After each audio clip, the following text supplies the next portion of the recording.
माता सीता ने भी किया था एक घोर पाप। रामायण की कथा तो सभी ने सुनी या पढ़ी होगी, जिसमें श्री राम और माता सीता के जीवन से जुड़े पहलुओं को दिखाया गया है। उन्हीं में से एक कहानी में बताया गया है कि कैसे मर्यादा पुरुषोत्तम राम अपनी पत्नी सीता को एक धोबी की बातों में आकर अयोध्या छोड़कर जाने को कह दिया था। लेकिन क्या आपको पता है कि वो धोबी के रूप में जन्मा एक पक्षी था, जिसके श्राप की वजह से ही माता सीता को वन में भटकना पड़ा था।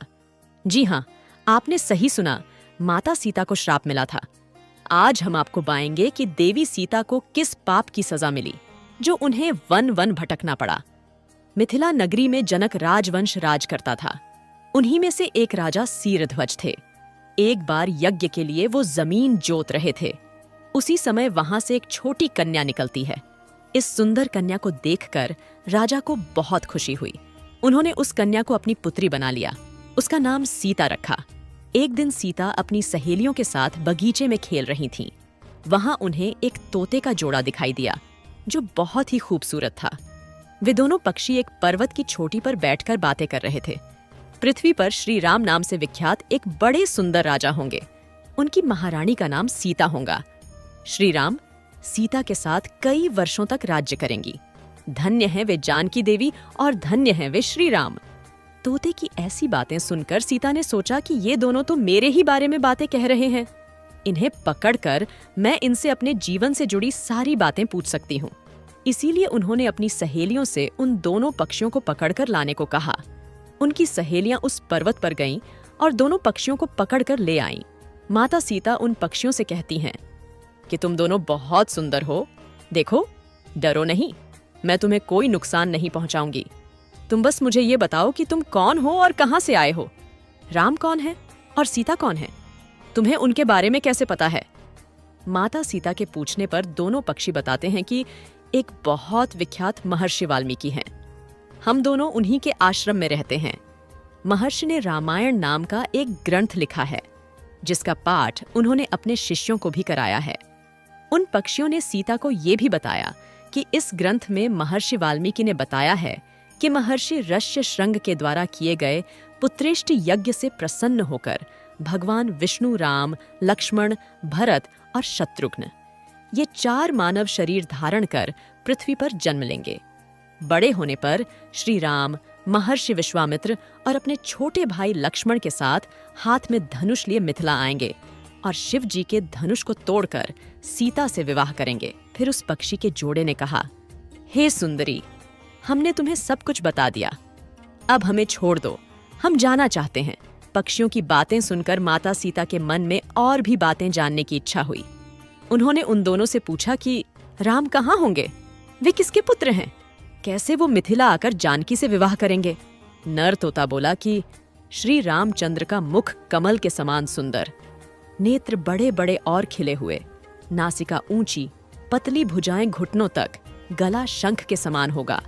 मैं उनका क्या वर्णन करूं, जिनके गुणों का बखान 100 मुख वाला भी नहीं कर सकता। दोनों पक्षी कहते हैं कि जानकी देवी धन्य हैं, जो जल्द ही रघुनाथ जी की पत्नी बनकर उनके साथ कई वर्ष तक राज करेंगी। लेकिन तुम कौन हो? पक्षियों की बातें सुनकर सीता ने कहा कि जिसे तुम लोग जानकी कह रहे हो वो मैं ही हूँ। माता सीता उन्हें कहती हैं कि मैं तुम दोनों को तभी छोड़ूंगी जब श्री राम यहाँ आकर मुझसे विवाह करेंगे। तब तक तुम दोनों आराम से मेरे घर में रह सकते हो। ये सुनकर मादा तोता जानकी से कहती कि हम वन के पक्षी हैं, हमें घर में सुख नहीं मिलेगा। मैं गर्भवती हूँ, मुझे जाने दो, मैं अपने स्थान पर जाकर बच्चे पैदा करूंगी। आप चाहें तो उसके बाद फिर से यहाँ आ जाऊंगी। उसके कहने पर भी सीता जी ने उसे नहीं छोड़ा। तब उसके पति यानी नर तोते ने कहा, सीता, मेरी पत्नी को छोड़ दो, वो गर्भवती है। जब ये बच्चों को जन्म दे देगी तब उसे लेकर मैं फिर तुम्हारे पास आ जाऊंगा। तब माता सीता ने कहा, तुम आराम से जा सकते हो, लेकिन ये मुझे बहुत पसंद है। तुम घबराओ नहीं, मैं इसकी अच्छे से देखभाल करूंगी। जब सीता ने उस मादा तोते को छोड़ने से मना कर दिया, तब वो पक्षी दुखी हो गया। पक्षी दोबारा सीता जी से निवेदन करता है कि मैं अपनी पत्नी के बिना जिंदा नहीं रह सकता, इसलिए इसे छोड़ दो। माता सीता, तुम बहुत अच्छी हो, मेरी प्रार्थना मान लो। इस तरह उसने बहुत समझाया, लेकिन सीता ने उसकी पत्नी को नहीं छोड़ा तब मादा पक्षी ने क्रोध में सीता को श्राप दिया कि अरे, जिस प्रकार तू मुझे इस समय अपने पति से अलग कर रही है, वैसे ही तुझे भी स्वयं गर्भवती की अवस्था में श्री राम से अलग होना पड़ेगा।